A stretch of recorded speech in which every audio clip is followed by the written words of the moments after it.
Every day, the Philippines does more than wait.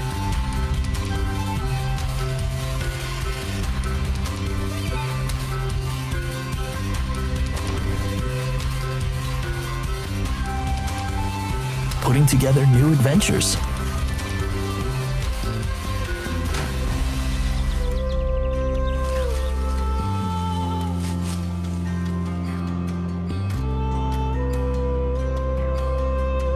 And experiences for you to try. We're making our sites better for you to see. Cooking up new dishes for you to taste.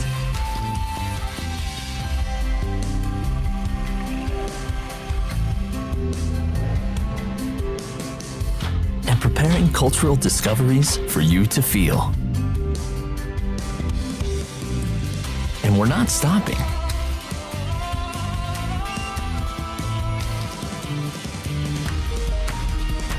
Because we know that you deserve more. We can't wait to welcome you.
Every day, the Philippines does more than wait.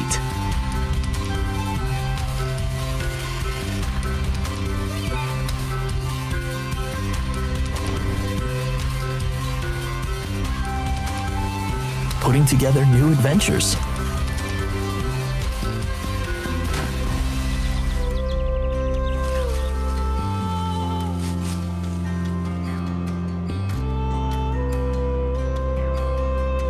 And experiences for you to try.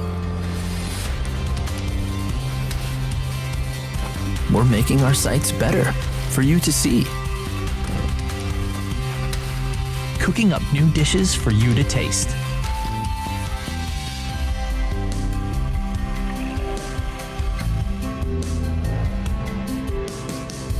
And preparing cultural discoveries for you to feel. And we're not stopping.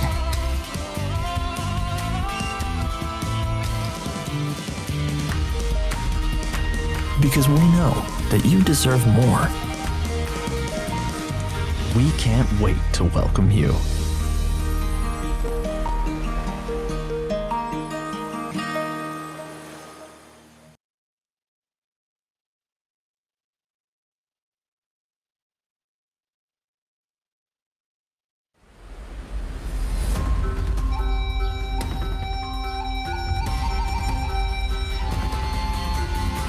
Every day, the Philippines does more than wait.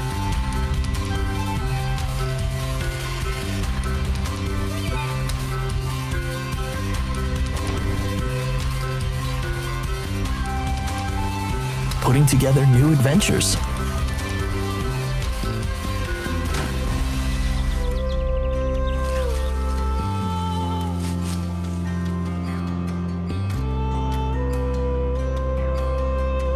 And experiences for you to try. We're making our sites better for you to see. Cooking up new dishes for you to taste.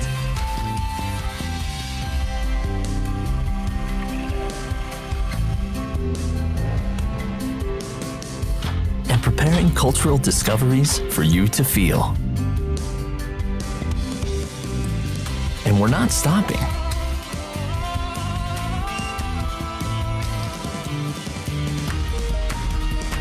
Because we know that you deserve more. We can't wait to welcome you.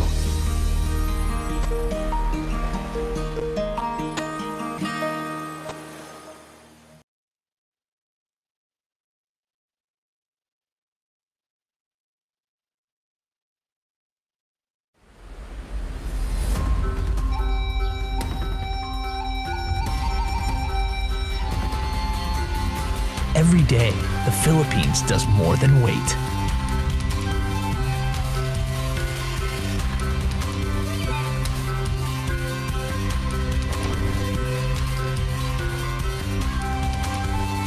Putting together new adventures.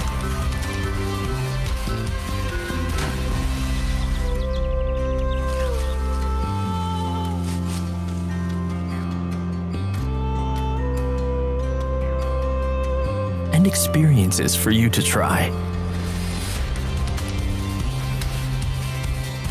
We're making our sites better for you to see. Cooking up new dishes for you to taste.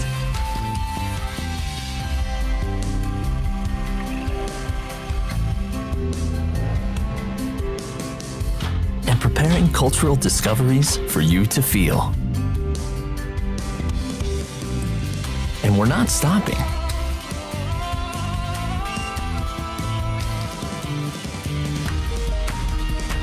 Because we know that you deserve more. We can't wait to welcome you.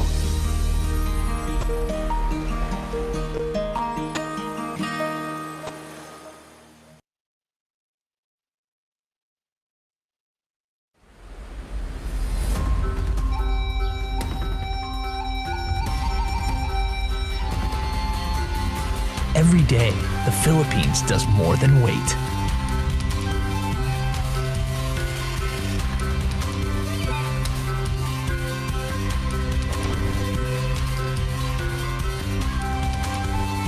Putting together new adventures.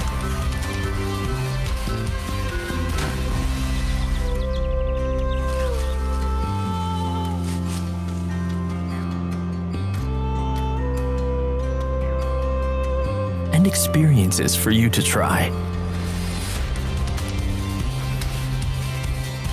We're making our sites better for you to see. Cooking up new dishes for you to taste.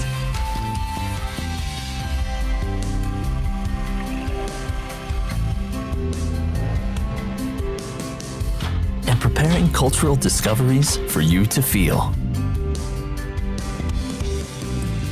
And we're not stopping.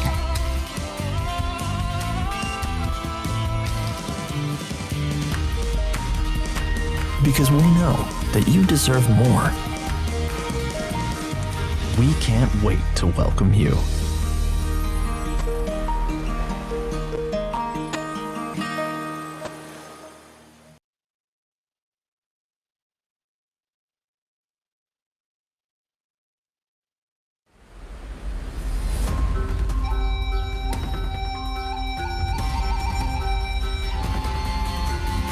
Every day, the Philippines does more than wait.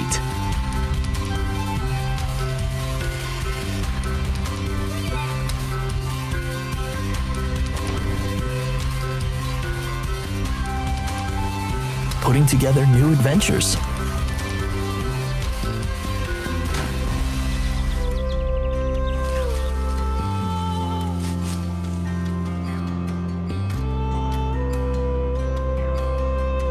And experiences for you to try.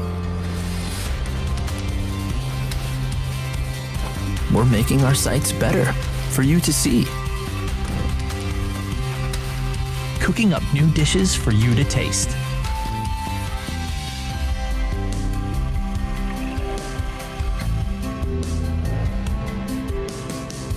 And preparing cultural discoveries for you to feel. And we're not stopping.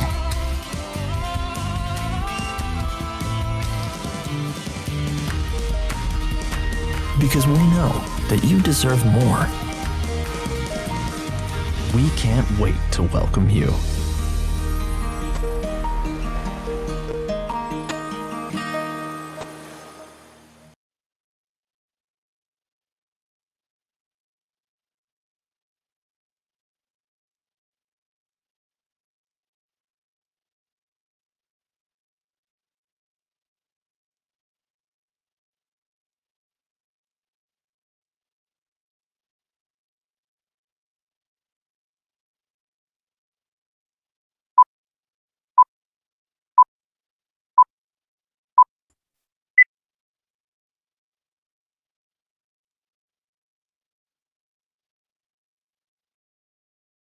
Excellencies, ladies and gentlemen, good morning. Sawadee ka, magandang umaga po. My name is Michael Garcia from the Philippine Embassy in Bangkok. I will be your MC and moderator this morning.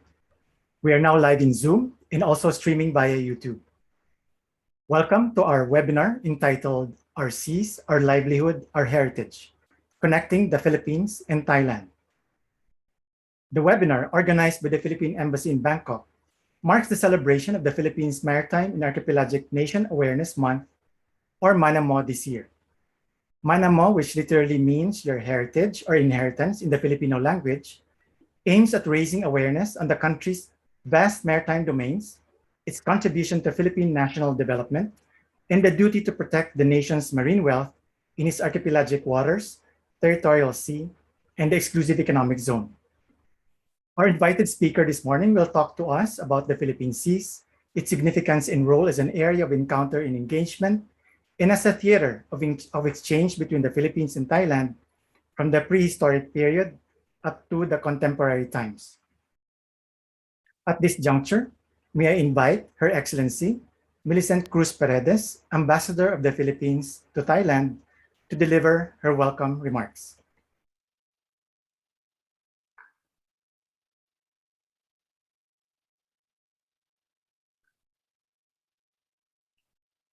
Your Excellencies and colleagues from the Ministry of Foreign Affairs of the Kingdom of Thailand, the Royal Thai Embassy in Manila, and the various embassies and international organizations in Bangkok and the rest of the diplomatic corps, colleagues and friends from the Philippine Department of Foreign Affairs and other government agencies of the Philippines, friends from the academe, my fellow Filipinos in Thailand and around the world, ladies and gentlemen, Sawadee ka. A very warm welcome to all of you.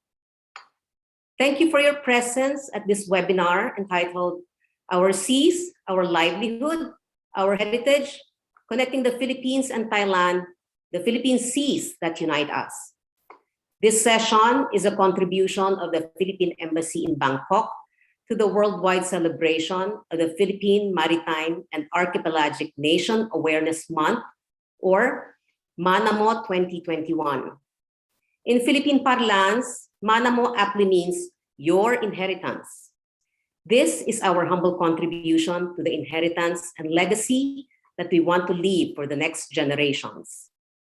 Southeast Asia is typically divided into mainland Southeast Asia and the maritime Southeast Asia, as if the seas in between were mare nullius, or nobody's waters, that have separated states instead of nautical highways that beckoned connections. That same mental shortcut could be extended to the relations between the Philippines and Thailand, especially since formal diplomatic relations were established only in 1949. This webinar provides an opportunity to take a peek at archaeological findings and the clues they reveal. For just as the Philippine seas hide in their depths the rich and biodiverse ecosystems, their tides similarly hold stories of encounters between our peoples from ages past, pursuing livelihoods, exploring and venturing, learning from one another, and in the process, building communities and sharing a heritage. For this maritime journey, Dr. Piemsak, lecturer of Hispanic and Latin American Studies at Thammasat University, has graciously volunteered to be our guide. Please enjoy the journey. Thank you. Kapun ka, mabuhay.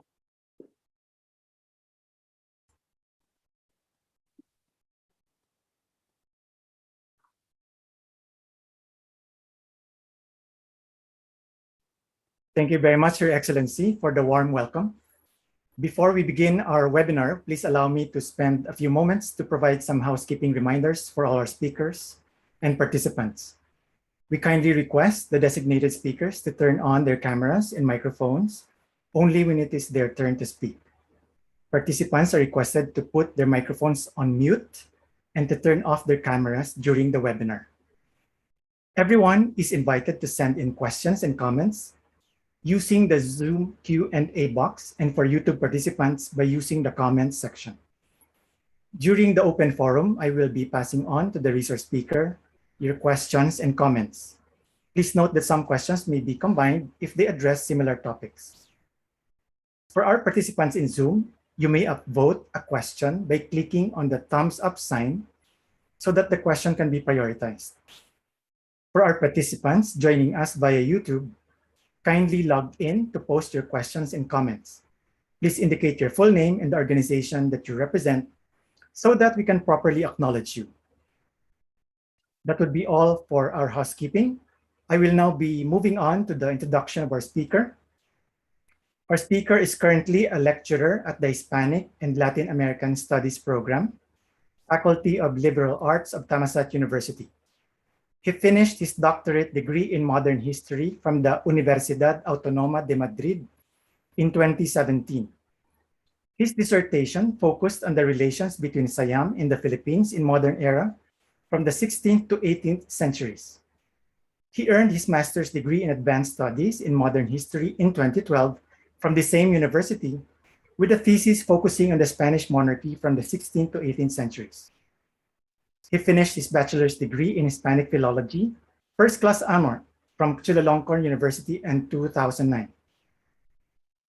He has taught courses on Philippine history, the Philippines in the Spanish colonial era, and contemporary history of the Philippines. He has published several articles and delivered lectures, and to mention a few, he has published articles on the Spanish language and parallel colonialism in the Philippines, the propaganda movement in the Filipino nation-making, through literary works in the 19th century. He has delivered lectures on the diplomacy, religious missions, commerce, and cultural exchanges between Manila and the Kingdom of Siam, the Manila Galleon and the Kingdom of Siam, and the Hispanization in Southeast Asia, the case study of Ayutthaya-Manila relations. There's actually more in the list, but Excellencies, ladies and gentlemen, let us warmly welcome our speaker, Dr. Piemsak Hongjamrassilp.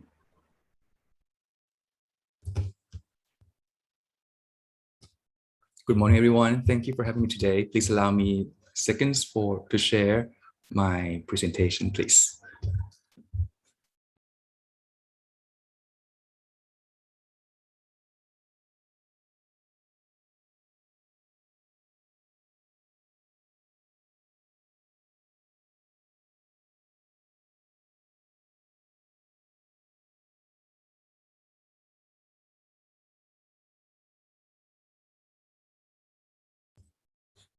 Okay. Good morning. Before I start my presentation, I must say that it's a great honor for me to be a part of the event organized by the Embassy of the Philippines again after the first mini symposium I did for the embassy in 2019 on the occasion of the 70th anniversary of the diplomatic relations between the Philippines and Thailand as Siam society. On behalf of the Hispanic and Latin American Studies and Thammasat University, I would like to express my sincere appreciation to the Ambassador Millicent Cruz Paredes for your Excellency's presence in today's webinar.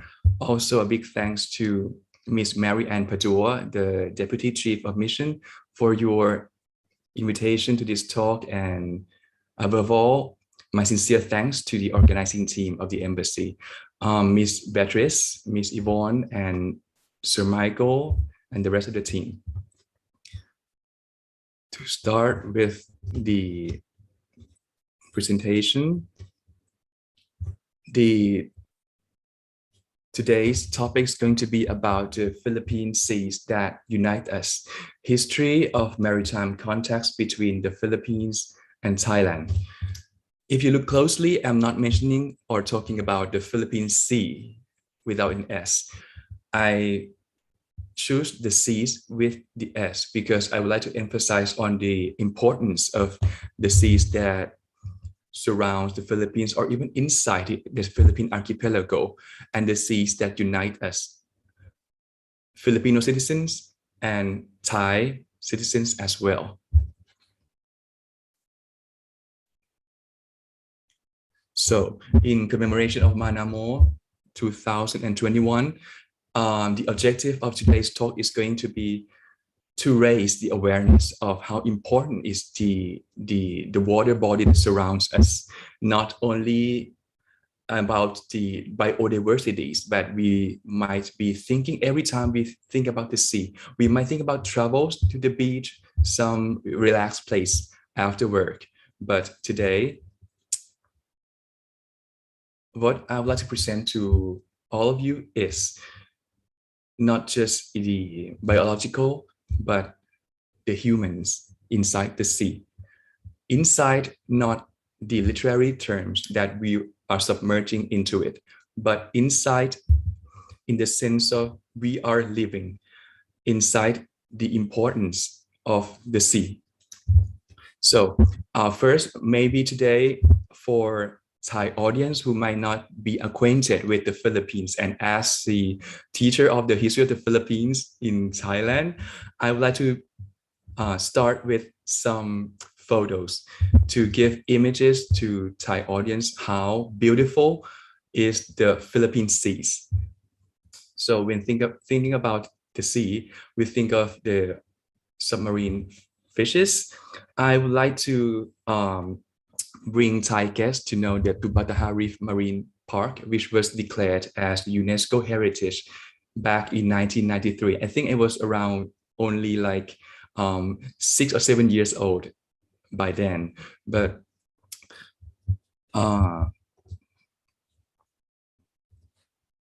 so where is it?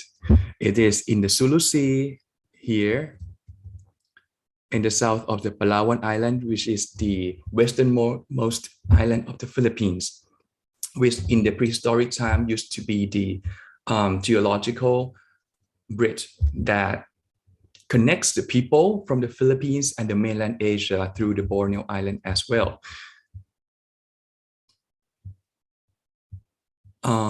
This atoll reef has high density of marine species, but not only the fish.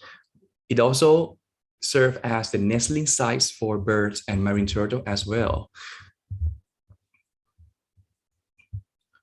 For Thai citizens who is attending this talk, please allow me to start with the 4 important seas that surrounds the Philippine archipelago. You have the Philippine seas on the east side, which actually is a part of the west side of the Pacific Ocean. And on the left side of the map, you have the West Philippine Sea, just across the Manila Bay. You also have the Sulu Sea, which is named after the Sultanate of Sulu, the historical Muslim sultanate in the south of the Philippines, and also the Celebes Seas, which is the border between Mindanao Island and the second largest island of the Philippines and the Celebes Island. Moreover, you also have the inner seas, which are the Sibuyan Sea,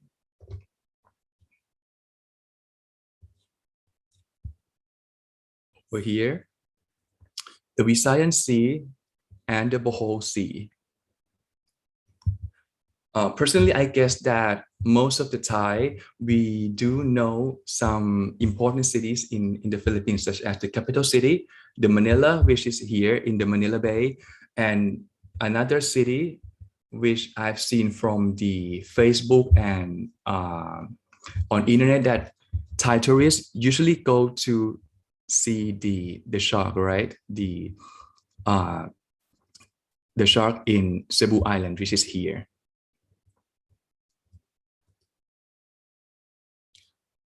So I've got two images for those who doesn't know what do we have over there. We have got a little fluffy mammal creature called tarsier, which is endemic in the island of Bohol. You also have the chocolate hills over here.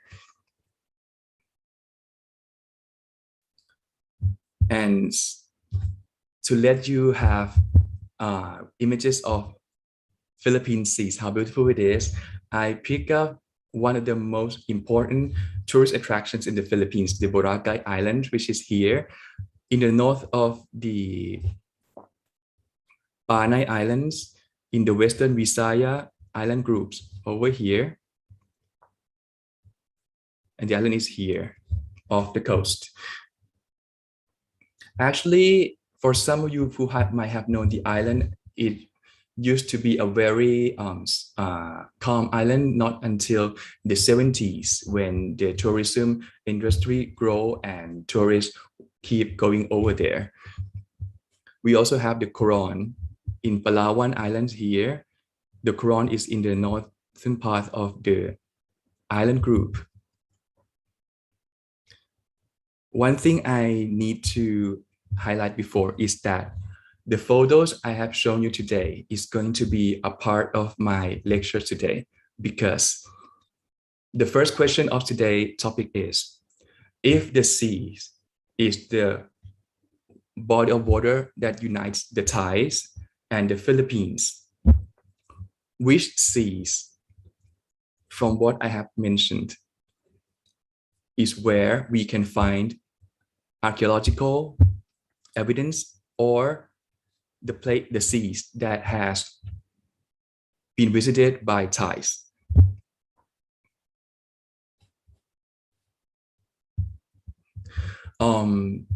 I would like to present to all of you another place which I really love about this is the Manchuyo Sandbar, which I visited in 2018, which is named as the Maldives of the Philippines.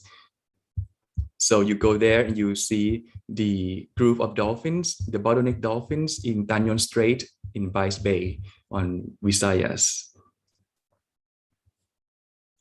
And for those who want something not into the mainstream of tourism, I recommend you to go to the Batanes, which is actually I had a plan before the COVID-19, but due to the COVID, I could not make it through. So I stay in Thailand and it's going to be my next destinations.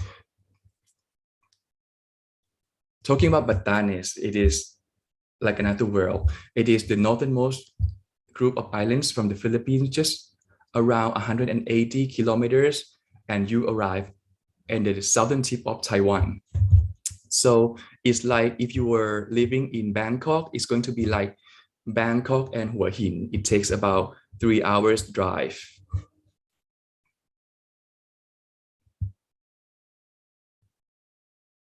Actually, the islands wasn't claimed by the Spanish authorities in Manila until the 18th century under the governor Basco. So entering to our historical topics, the first thing I would like to talk about is the Siamese ceramic ware in the Philippine seas. So can you imagine if I asked you, we think that there were connections through the seas. Where should we find and where could we find the ceramics from Thailand in the Philippine seas like this? remember we have the Philippine Seas, the West Philippine Seas, the Sulu Sea, the Sibuyan, Visayan, and Bohol. Can you guess? So there are here. Just what I have mentioned before, the Batanes Islands, the Coron Islands, and in the Sulu Seas. Remember, the Batanes is going to be like this. The Coron here, and the Visayan Seas. So if you see, next time, if you see these pictures in tourism website about our relations, our prehistoric ancestors has sailed through the seas, holding ceramics from Thailand to these parts of the Philippines.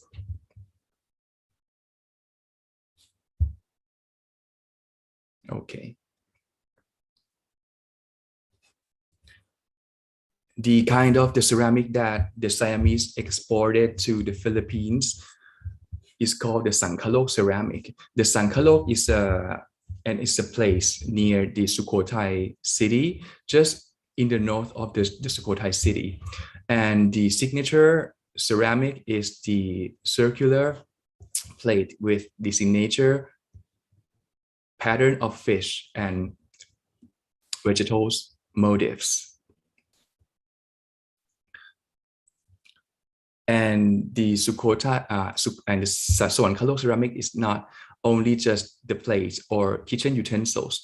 They also made the figurines or little statues that we might not have been imagined. For example, I'm not sure whether this is a rabbit or not, but when we talk about the history of Thailand and Sukhothai as the early political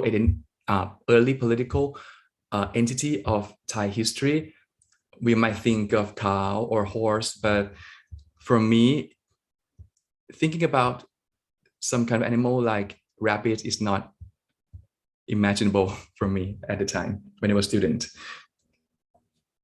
So this is the Sukhothai kingdom, which lasts from the 13th to 15th century. And the interesting part is that it produced the I'm so sorry. It is Sangkalok. I misspelled. It should be Sangkalok ceramic. So Sukhothai kingdom, for those who studied the history of China, Sukhothai kingdom was contemporaneous to the Song dynasty, the Yuan dynasty, and Ming dynasty, which lasts from the 10th century up to the 17th century. Question is, why did Sukhothai kingdom produce this ceramic? Whereas when we think about the ceramic sold in Southeast Asia or used by the aristocrats, we think about the delicate, refined Chinese porcelain, right? The reason is that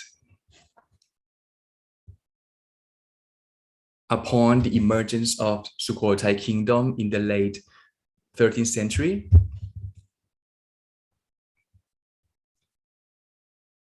which is contemporaneous to late Song dynasty, the Song dynasty suffered the political turmoils and the ceramic trades was struggled. So Sukhothai kingdom emerged as another ceramic supplied in the region. So they began to produce because the Song could not distribute its supply chain to the Southeast Asian polities. Speaking of Sukhothai, the ceramic wasn't produced only in Sukhothai itself, but another like sister city called Sisachanalai, or also called Sangkalok, which is in the northern part of Sukhothai province today. So if you look into the map, the famous temple of Sisachanalai is Wat Changlom. Theory said that the name of the Sisachanalai is originally during the Sukhothai period, and it wasn't until the later period in the 14th or 15th century, during the Ayutthaya period, when the Ayutthaya people called the city as Sawankalok. Another theory of the etymology of Sawankalok ceramic is by Prince Damrong Rajanupap, the father of Thai history.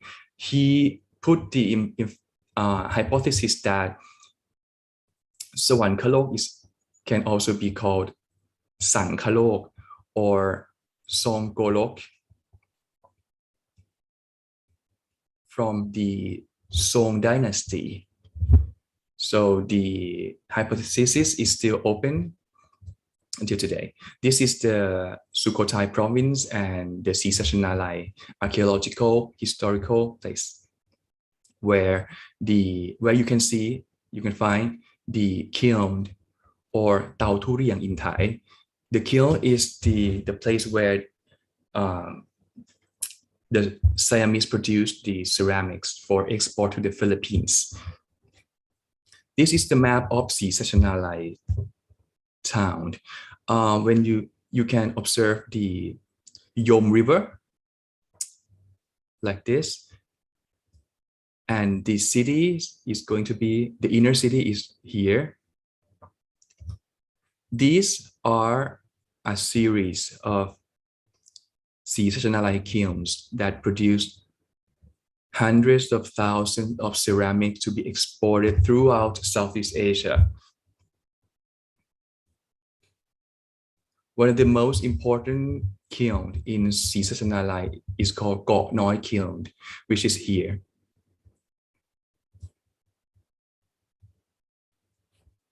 These are examples of the Department of Fine Arts of Thailand.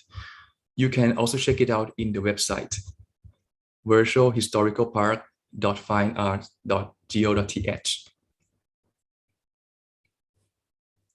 So,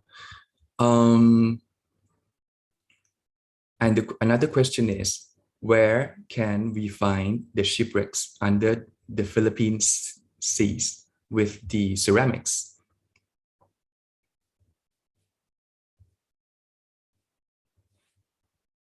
According to the study of Wu Chunming, a summary of shipwrecks of the pre-contact period and the development of regional maritime trade network in East Asia,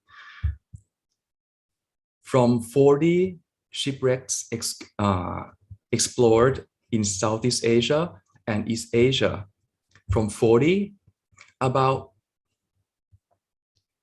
if we look closely to the shipwrecks founded in the Philippine seas, in the West Philippine Seas, Sulu Seas, or even in Bohol Seas, Visayan Seas.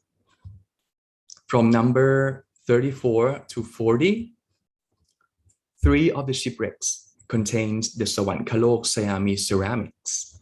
The first is the Pandanan shipwrecks, which is dated from the late 15th century. The second one is Lena, and the third one was Santa Cruz. So when we talk about the ceramic industry in Sukhothai, Sukhothai was emerged from the 13th century, right? 13th century, but the archaeological evidence are dated back to the 15th century. For example, the Pandanan shipwrecks,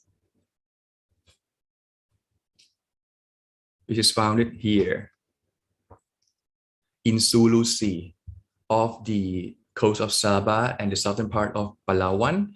It contains both Sukhothai and Sawankalok ceramics. Lina, which is founded in the north part of Palawan, contains mostly the Chinese ceramic from Jingdezhen and Longquan. The Jingdezhen is the imperial kiln situated in the central part of today's China in the Jiangxi province. Meanwhile, the Longquan kiln is situated in Zhejiang province. Among the majority of the Chinese ceramic, we can find Sawankalok ceramic as minorities. So off the Batanes coast and in the northern part of Luzon, we can also find another small portion. This is small, not that big portions like Pandanan, the small portion of kilns from Thailand and Burma. So when you look closely at this one, for me, the interesting thing is not that, oh, how beautiful is the ceramic, but what it really shows is that these ceramics reflect the life of the pre-Hispanic Philippines. So from this, we know that the Filipino people from 13th, 14th, and 15th century, their kitchen utensils, a part of them are from Siam already, even though the majority might be of Chinese kilns.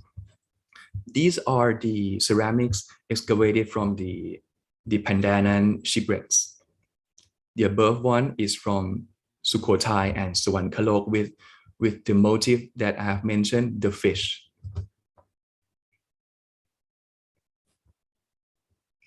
And these are the Sukhothai ceramics founded off Malay Peninsula and South Vietnam coast as well.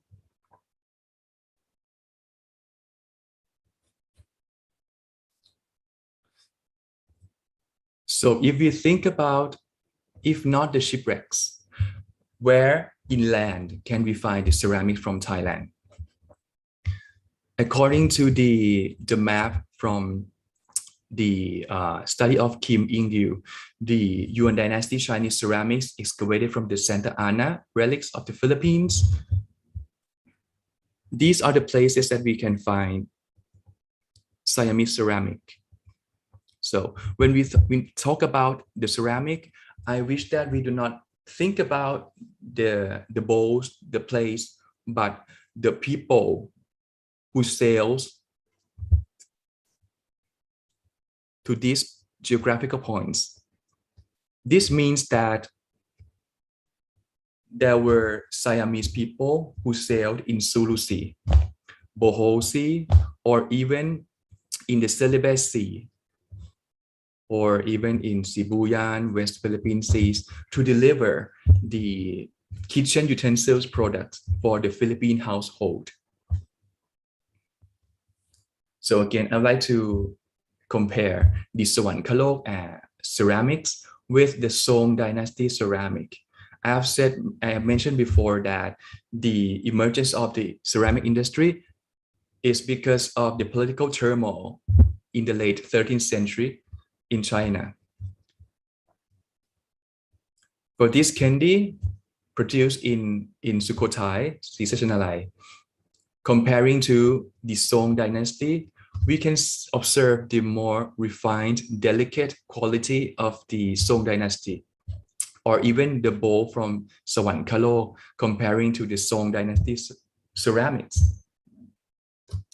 In this aspect, we could conclude that the use of Sawankalok is the economic solution to the problems of the lack of trade, the lack of supply towards the growing demand of the Filipino household. So from the Sukhothai Sawankalok ceramic, we can see that there was an economic connections between the Philippines and Thailand back from 13th, 14th to 15th century. Okay. And another topics I'd like to talk about is the Lusois, mercenaries in Siam. In the earlier topics, we talk about the objects that reflects the existence of Siamese people in the Philippine seas. Or we could think about, if not the Siamese merchants, or could it be the Filipino indigenous merchants who sailed to Siam and brought these back? These are the questions that still needs to be answered. The second one is, when we think about the people, were there any Filipinos in Siam back in 13th, 14th, 15th century?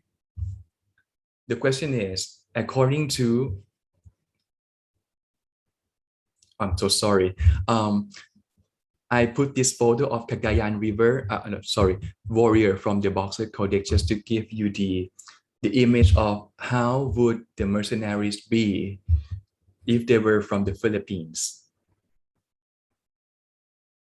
Talking about this topic, I need to mention about the Kingdom of Ayutthaya, which was founded according to the mainstream Thai history since 1350, and it was destroyed by the Burmese troops in 1767. Ayutthaya was the kingdom and the capital of the same name. Some Spanish sources mostly call the Ayutthaya kingdom as Reino de Siam, or the Siamese kingdom. So geographically, the capital is an island-like, and the ships would sail northward to the island city.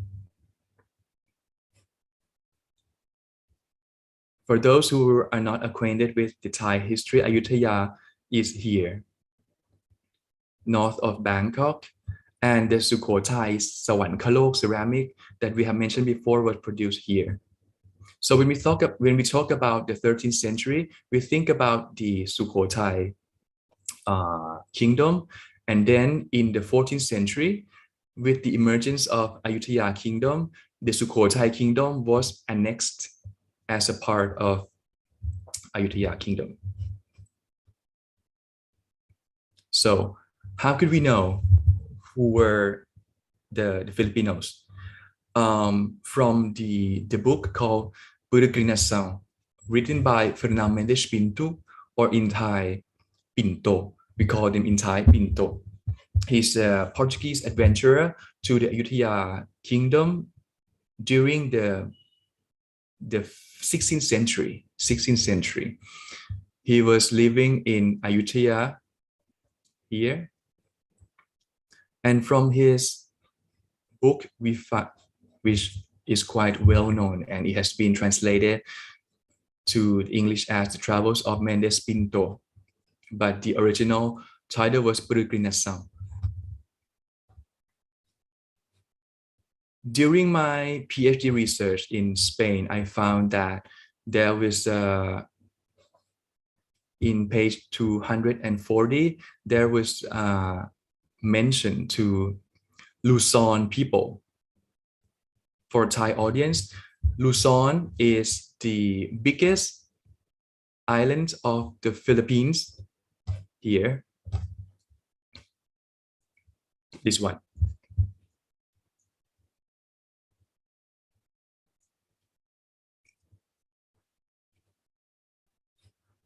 Pinto recorded that ao levado disto, o Olha Pacífico, capitão-geral da cidade, acudiu com muita pressa para aquela parte, acompanhado de 15.000 homens que trazia consigo de que a maior parte eram lusões, purneus e champa, com alguma mistura de manangabus, mandou abrir as portas por onde o Brahma pretendia fazer a entrada. During his narrative about the political situation of Ayutthaya in the middle part of 16th century, he mentioned Oya Basilico or Okya Papisanulog, the captain general of the city, who rushed to fight with the Burmese armies. He mentioned that he was accompanied by about 15,000 people, 15,000 soldiers, of which between the 15,000, there were people from Luzon, Borneo, Champa, which is a part of Vietnam today, and a mixture of Minangkabau, which is the ethnic groups in today's Indonesia. So from this passage, we know that at least there were some Filipinos living in Siam back in 16th century before the arrival of the Spaniards and the conquest of the Philippines in 1565. However, talking about Luzons, I don't think that in the Philippines, when we address people from the Luzon Islands, we talk about Tagalog people, Pampangeno people, Ilocano people, right? We diversified, but talking about the Luzons, this is a generic term that used by the Portuguese chronicler to mention, oh, somebody who comes from the Luzon. So we have talked about the existence of some Filipinos. Actually, I think we could consider them as the overseas Filipino workers, not in the 20th century, but the Filipino OFW back in the Ayutthaya period. So in the same century, the 16th century, we also find that there were Siamese in the Calamian Islands. The Calamian Islands is a group of islands in the north of Palawan Islands, which is very famous for the Coron, Busuanga, like this. This is one of the most beautiful tourist attractions of the Philippines, I guess. The Calamian Islands is composed of Gulian Islands, Busuanga Islands, and the Coron Islands, the biggest one being the Busuanga Islands. So when we think about this, I don't want you to think of this only as a place you want to relax, but historically speaking, there were Siamese around this area in 1594. What is the cause? We need to mention back in 1591 to 1594, during the Siamese-Cambodian War between King Naresuan the Great of Siam and King Satta of the Kingdom of Loek.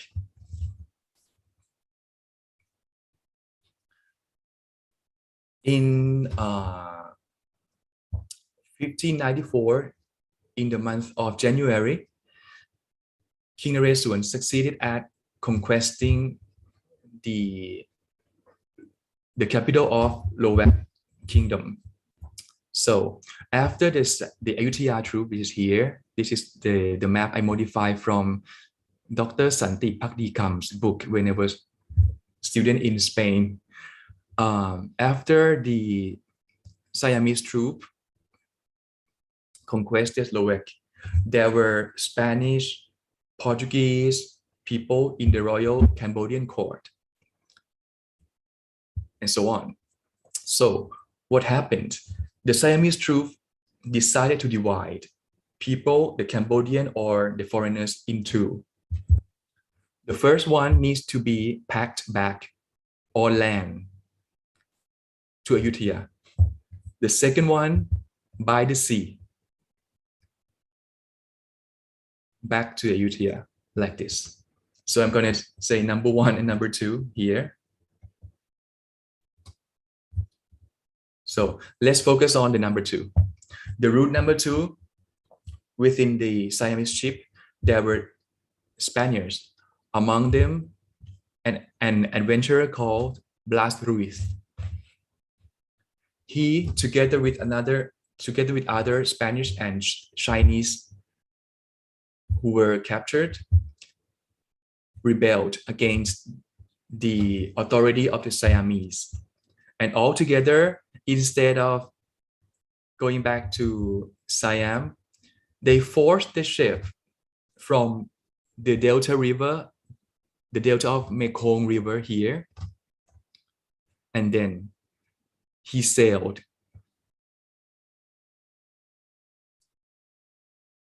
to the Calamian Islands. So in 1594, after the fall of Longwek Kingdom of Cambodia, there was a ship on board of which there were Siamese, Chinese, Spaniards all together, floating until Palawan. Okay, over there, the crews met with Juan Serralto, which was at the time the Spanish governor of the Calamian Islands. So what happened after. Do you remember the first route? From this route, there was a Portuguese adventurer as well called Veloso. King Naresuan had a conversation with this Portuguese, and he decided to send this Portuguese adventurer called Diego Belloso back to Manila to establish relations with the Spanish in the Philippines. So in 1594, King Naresuan sent the embassy to Manila.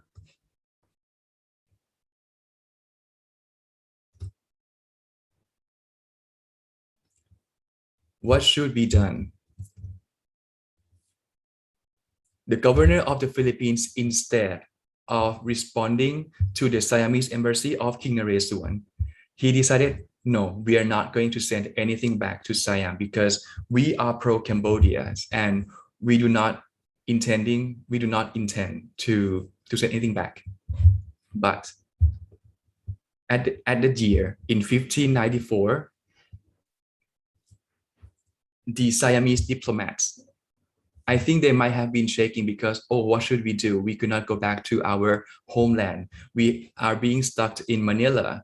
So two years later, the governor, Luis Perez Dasmariñas of the Philippines, wanna send an expedition to restore the Cambodian monarchy because he think that before, I think if you had any to choose, I mean him, Luis Perez Dasmariñas think he chose Cambodia because he think that is the way that the Spanish can do the territorial expansion to the mainland Asia before. Because during the governorship of his father, Gomez Perez Dasmariñas, there was a correspondence and quite friendship between the Cambodia and the Spanish in the Manila. So he decided, okay, we must do the intervention in Cambodia.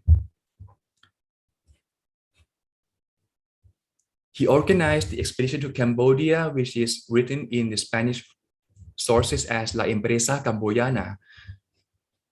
And what's important about this? During this expedition, according to the memoir of the adventurer Miguel de Jaque de los Rios, published in 1606, there were 120 Spaniards, some Japanese, some native Filipinos, mostly unauthorized because of the lack of Spanish.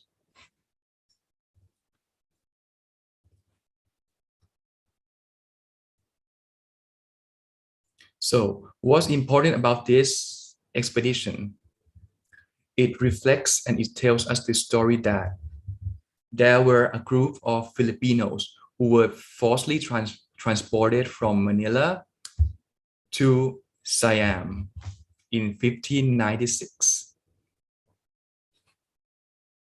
Talking about the ethnic groups of the Philippine for Thai nationals,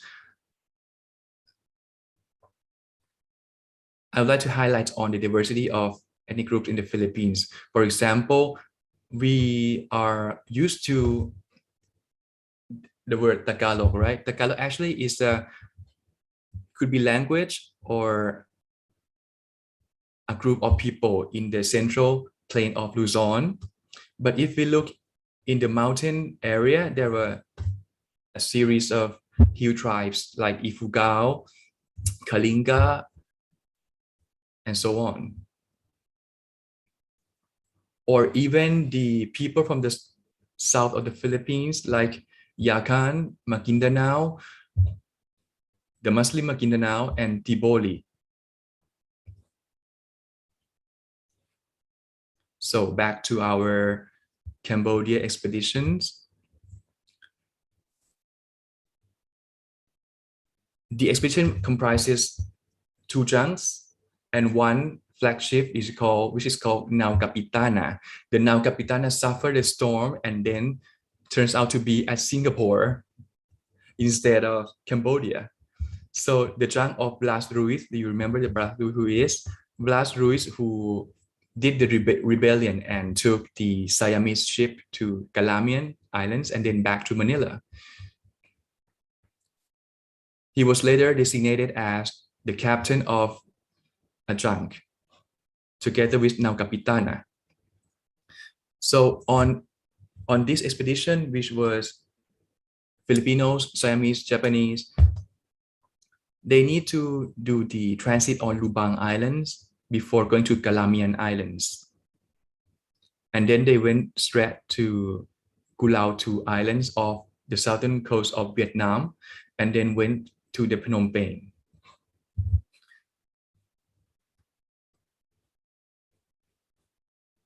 You might think that, okay, they will go back to Ayutthaya for the Siamese diplomats over there. But actually, the expedition was disastrous because the Spanish, the Filipinos, the Japanese who accompanied the expedition was attacked by the Cambodian people over there. So the mission was failed, and we do not know where did the Filipinos go, or even the Siamese ambassadors who were sent back from Manila at the time. So as I'm running out of time, I think that I'm going to go quite quickly. About the Siamese jars, we have another shipwreck which is important in the Spanish colonial history. There is a ship called Galleon San Diego, which was sunk during the battle between the Spanish and the Dutch off the Manila Bay. Here, which is today quite near the Fortune Island, which is another tourist attractions in the Philippines, with its Greco-Roman architecture standing over there. Today, a part of the archaeological findings are kept at the National Museum of Anthropology in Manila. And according to the book Treasures of the San Diego, lots of jars are found. Among them is Thai jar. This one, this is the photo I took when I went to the Philippines during my PhD days. 124 Siamese jars up to 300 liter were found in San Diego. And this is the exhibition hall. Not only the Siamese jars, but also other treasures of San Diego, like blue and white porcelain from China, the Martaban jars, the Martaban being a part of lower plain of today's Myanmar, or in Thai called Motama. Also blue and white porcelain from Jingdezhen, China, or even Japanese sword. Remember, we talked about the Japanese soldiers who accompanied the Cambodian expedition in 1596. Or even the astronomical ring or nautical astrolabe of the Spanish. Or even the morion, when you think about the conquistadors of the Spanish Empire, they're also excavated from underwater. And this, I think, is, I think we can do a little conclusion that the sea is not only the place for fish, it is also the place for us. It is a place that kept history of connections between people. And the last topic today is that from my study, during the 17th century, there was a Filipino native priest in Ayutthaya. He is called Juan Bangayawa. Actually, I've seen in various sources, some write with Bangayawa, some write Bagayawa, but the name is still the same, Juan. He was not the Mendicant orders, he's not even Augustinian, Dominican, or Jesuit that we know, but he served to the MEP, which is the Paris Foreign Mission Society, or Société des Missions étrangères de Paris, which is the important religious institution in Ayutthaya at the time. Juan Bagayawa spent 5 years in the seminary of Siam. This is the map of Ayutthaya, and the seminary is situated in the southern part of the city around here. This is the map from French cartographer in 17th century. When we talk about Ayutthaya period, we tend to think about Ayutthaya, but the particularity of Juan Bagayawa as Filipino native and priest even is that he accompanied Father Claude Jean de Bois de Falun Daeng from Ayutthaya southward to today's capital of Thailand, the Bangkok. He has the linguistic abilities to speak Spanish, Portuguese, Latin, or even Siamese after 5 years in Siam. Is quite amazing, his abilities. So when we think about him, he was walking around today's Bangkok.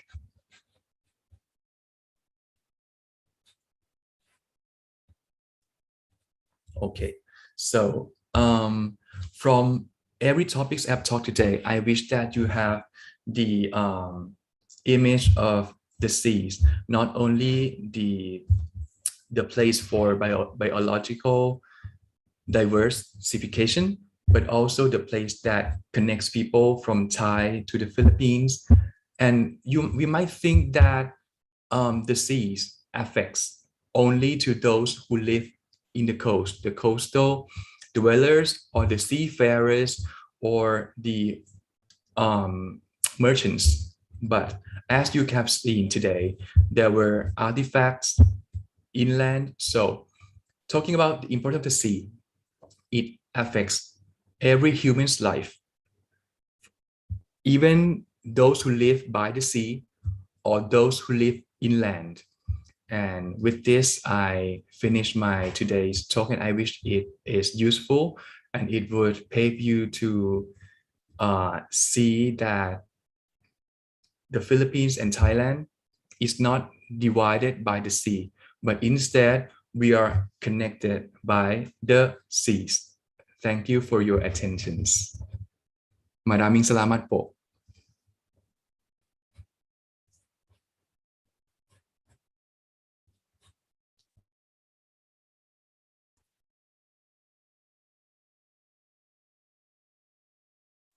Thank you very much for the very interesting presentation, Dr. Piemsak. It was gladdening to listen to you talk about the natural sites and tourism destinations in the Philippines. Thank you very much for the promotion, especially since it is coming from someone who is not a Filipino. We are hoping, of course, that more Thais will be able to visit the Philippines when international travel is back to normal. I wish to note also that many of us among the audience would probably have heard some of the information you shared with us only for the first time. Hopefully, this will serve to inspire students and researchers to explore further these historical connections between the Philippines and Thailand. We shall now be moving to the open forum segment. I wish to remind our online participants that you may send in your questions via the YouTube comments or Zoom Q&A sections. For our participants in Zoom, you may wish to take the floor and ask Dr. Piemsak your question directly. To do this, you may use the raise hand button at the bottom portion of your screen. I will then call you to ask your question. Please note that your video will remain off during this time. Let's see if we already have questions. Let me read the first one. Dr. Piemsak, in your work, have you come across references to the Philippines or Filipinos in Thai archives? Or Thai references in Philippine archives? Okay. Frankly speaking, the situation of Thai historical documents is quite, for me, is quite, I think that we have very little amount of Thai primary sources in Ayutthaya period. And among this, they deals with the stories of the Siamese monarchy, official chroniclers. So I haven't found any record mentioning Philippine as Filipino. But from my PhD thesis, I have found a lot of Spanish sources mentioning the Filipinos in Thailand, or even the French chroniclers as well, or even the Portuguese. So to conclude my answer, most of the sources used in my thesis are Western source. Okay, thank you for that answer, Dr. Piemsak. Just a follow-up to that question. In the course of your study, have you found any artifacts from the Philippines here in Thailand? In Thailand, actually, I haven't found any. I work in Spain and in archives in the Vatican or the Manila or in Paris, in Lisbon. I haven't found any. Okay. Now I'm going to get a question from Zoom. May I invite Ambassador Paredes to field her question, please, ma'am?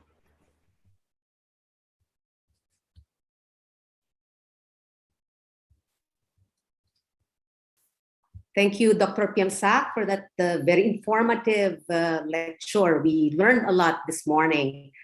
Now, I just want to ask a question about one Bangayawa, because it's very interesting that you found his traces of the priest Juan Bangayawa in Ayutthaya. So is there, not only in Ayutthaya, but also in Bangkok? So would you be able to tell us perhaps specific places in Ayutthaya or Bangkok that we could visit that would show us traces of the priest Juan Bangayawa?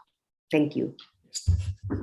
Sure, Ambassador. Thank you for your question. Actually, as I have shown in the presentation about the Ayutthaya islands, I have circled the place in the southern part of Ayutthaya. And today there is a church called Saint Joseph Church, but it was restored in the 19th century. It's not the original one. As we know that Ayutthaya fell in 1767, and the Siamese need to change the capital to today's Bangkok. This is what I have read from the French records. Actually, the story of the Juan Bangayawa, I'm not sure whether I found it also in the Spanish records or not, but surely in French. And the place in Bangkok, I'm not sure, because when we talk about the history of the Philippines in Bangkok or in Thailand, we tend to think about the diplomatic ties, which begin in like the 1950s, something around there. So I think it's a good question, and I think I need to do more research. But there are like most of the Catholic missions in Bangkok. We have left bank river and the right bank river, the right bank being the royal palace and the left bank across. There were Catholic missions over there, maybe, but there were lands granted by King Taksin during the Thonburi period and King Rama I of the present dynasty. I'm not sure about that, but these are the evidences about the Catholicization. Yes. Thank you very much. ขอบคุณครับ Thank you, Ambassador. Thank you, Dr. Piemsak. May I just go to the other questions. The next question is, are there any influences from the Philippines that Thailand has adopted due to the maritime connection?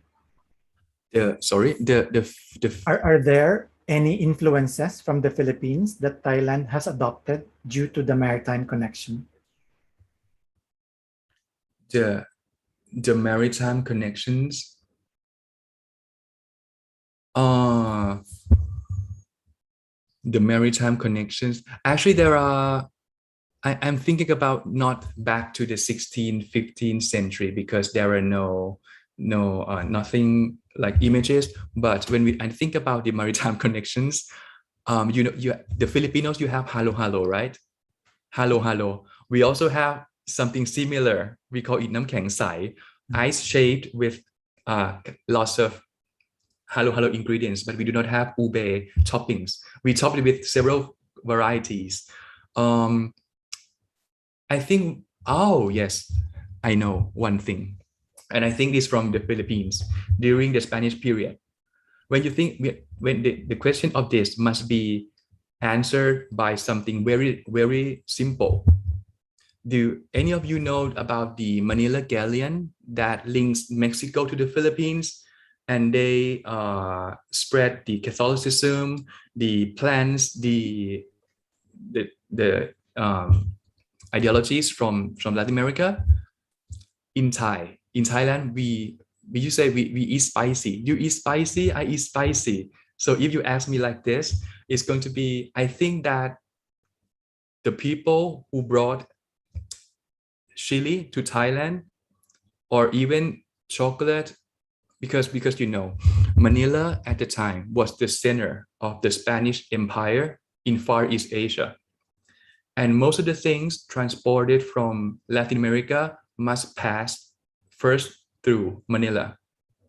And then from my study, in 1718, there was an embassy from the governor of the Philippines to the king of Siam. And I found an inventory of the gift from the Spanish governor to Ethiopia. I was surprised to see that apart from the Japanese boxes, Chinese ceramics, we found food. There was a silver plate from the Philippines. There were chocolate, bars of chocolate. Could you imagine the bars of chocolate back in 18th century, transported from Manila to Ayutthaya? Or even very, very, like for example, the tomato confit and polvoron. I guess you have polvoron, right, sir? There is a kind of dessert, polvoron. There were polvorones as a gift of that embassy. So in this aspect, I think if you ask me to exemplify it, there were this: food, plants, pineapples. Thank you. Interesting. Thank you, Dr. Piemsak. May I go to the next question? For researchers and scholars in this field, what research topics on the shared Philippine and Thai heritage would you suggest or may be worth exploring? I think that for me, as I am scholar in the modern history around 16th to 18th century, I think after I went back to Thailand, I saw many other issues that needs to be studied, but it is more about this 20th century, because in the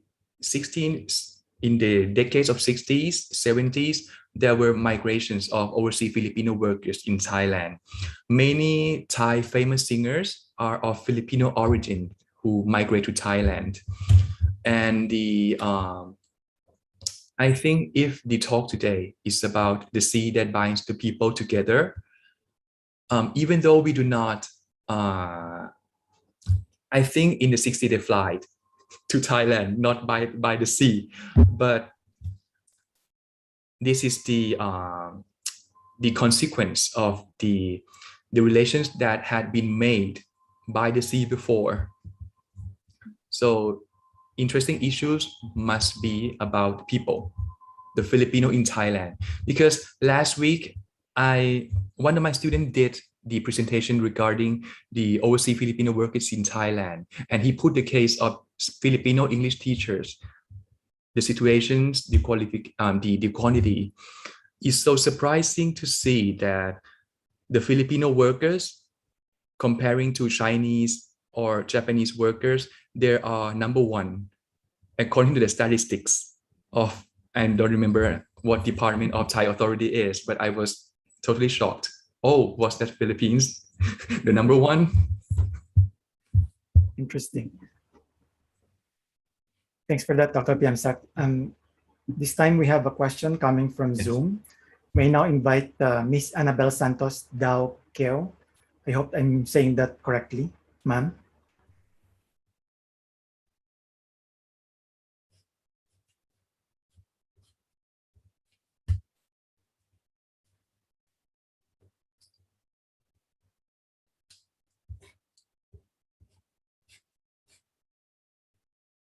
Okay, she's Maybe. not ready yet. I'll read the next question first. It says, thank you, Dr. Piemsak, for your presentation. We have heard of the interactions between the Philippines and Thailand during the Ayutthaya period. Is there evidence of interactions during the Tonbori and the Tanakosin periods with the Spanish colonial government in the Philippines? With the Spanish colonial. Okay. My PhD thesis aims in the fall of Ayutthaya. But actually, after I came back to Thailand, I was wondering as well. I was going to do more research regarding about Thonburi period. For those who do not know, the Thonburi period is quite around 15 years from 1767 to 1782 when we established the Bangkok as capital. Actually, Thonburi today is where, actually I am Thonburi people because I live in the western bank of Bangkok. So, okay.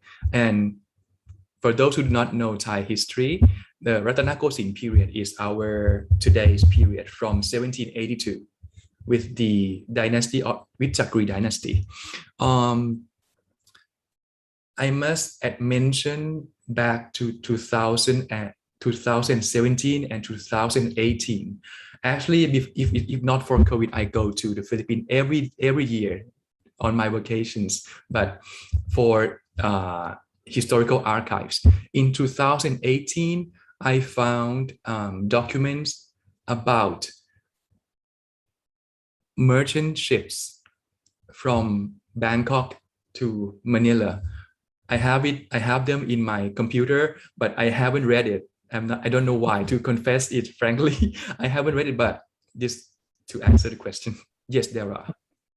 Okay, I think that's a subject that can be explored later on. The next question from Mr. Kit Castillo. Dr. Piemsak, I'm a bit curious on any possible trace of Filipino influence in the southern part of Thailand, specifically in Nakhon Si Thammarat and Hat Yai, since there might possibly be some form of trade in the weaving patterns and on pottery.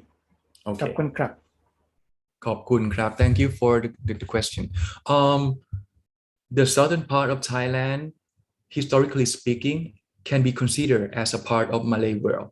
So if we think of some part of Philippines, the Malayness of the Philippines, yes, we do share some types of textiles, such as we have batik, the candle painted textile, but to talk about Nakhon Si Thammarat and Hat Yai, which are two main cities in the south, I haven't seen, because actually there are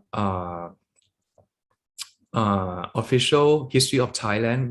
We don't even talk about the Filipinos in that part, or even in my presentation today, which is a part of my PhD. I spent like 7 years in Spain to dig up all this data.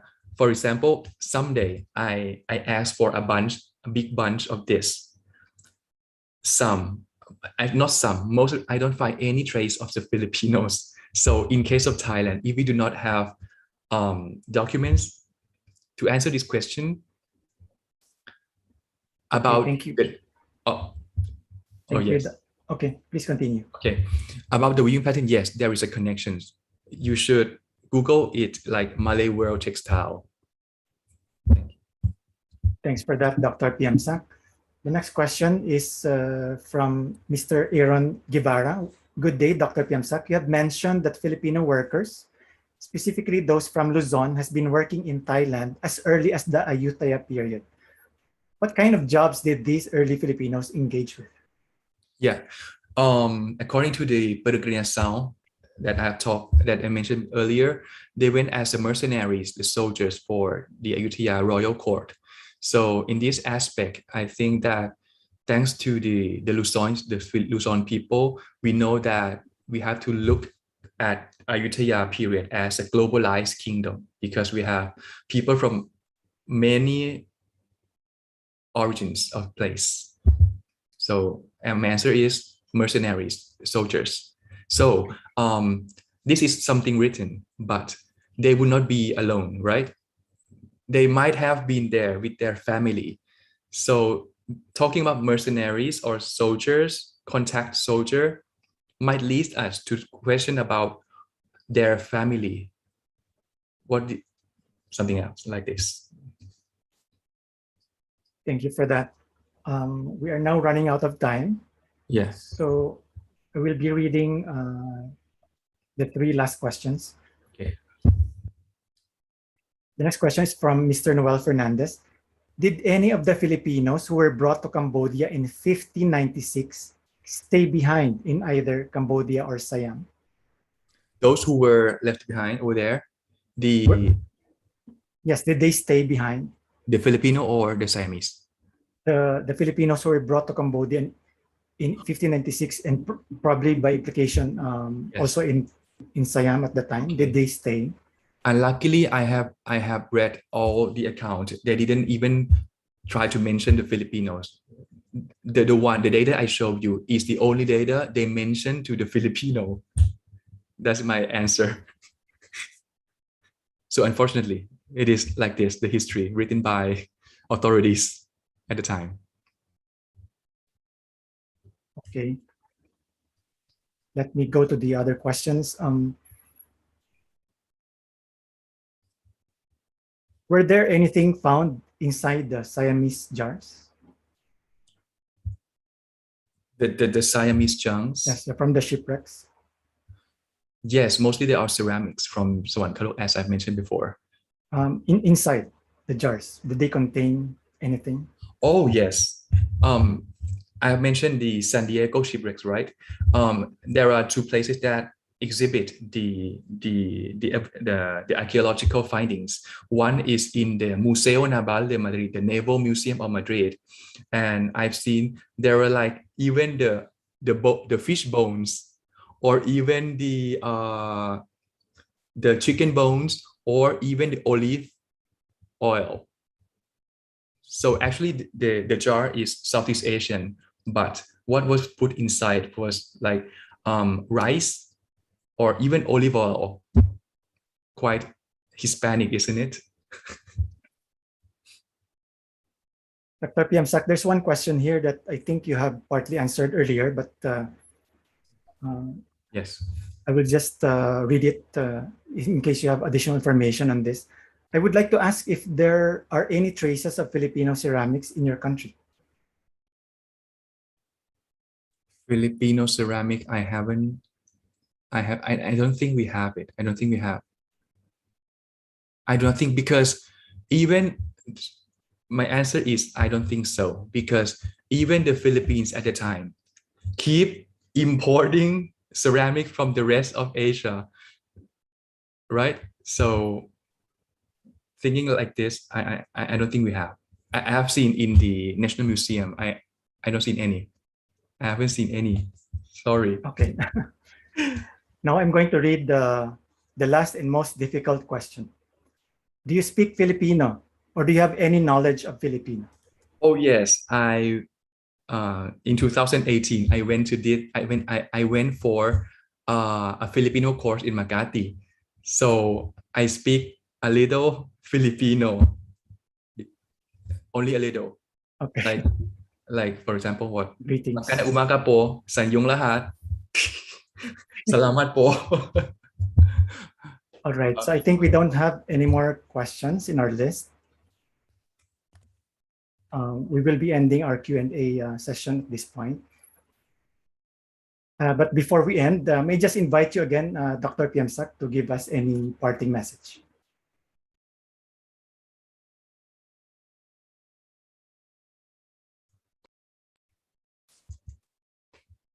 So for me, if I am to close this session, I think that the seas, the Philippine seas, or even any seas affect every human life, not only seafarers, sailors, or islanders, or even coastal dwellers.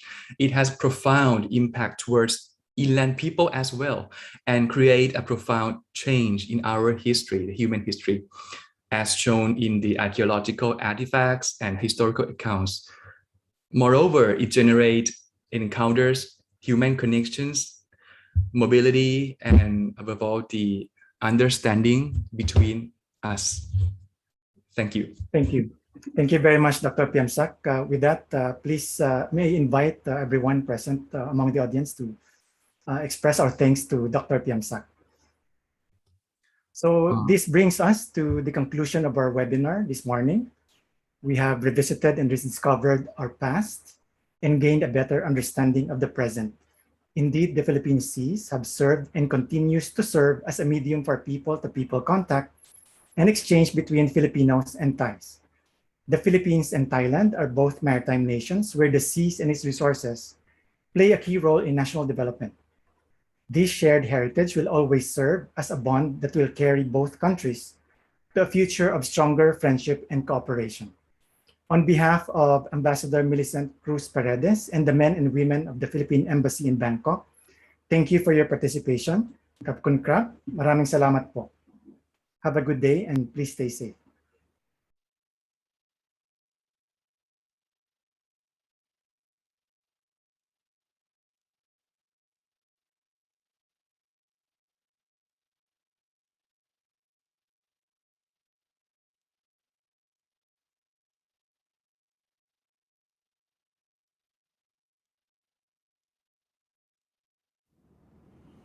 Kumusta uwi mo dyan, anak?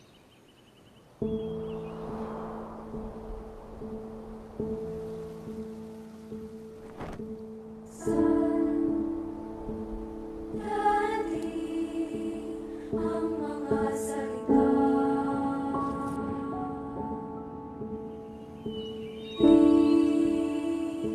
mga habang magabay kasama ka.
pag-ibig ay di ka